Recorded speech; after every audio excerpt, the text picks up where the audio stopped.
একটা গ্রামে ছোট্ট ঘরে দুজন কাটাবো সারাটা জীবন, মিলেমিশে একাকার হয়েই হব স্বর্গীয় এক শরণ। সমাজের নিষ্ঠুরতা থেকে মুক্ত করব তারা বেঈমানের মুখোশধারী।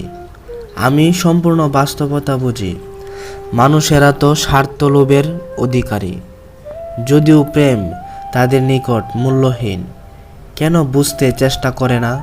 মনেরও চাই নেশা, টাকা থেকে যদি অনুভূতি জন্মাইতো, তবে কিসের টানে হবে রুহের ভালোবাসা? খাঁটি প্রেম কারে বলে? যার মনটা নিজের নিয়ন্ত্রণহীন।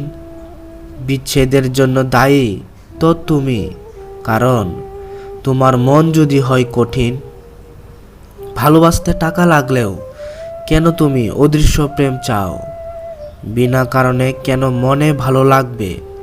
তাহলে মন শান্তি পেলে কেন তখন অল্পতেই শান্তি পাও? আমি অনুভূতির বিরাট মহাসম্রাট, আমার যা আছে তা কারো নাই। কিসের কমতি ছিল ভাবছি খুব বেশি, খুবই হয়ে তোমায় কল্পনাতে পাই।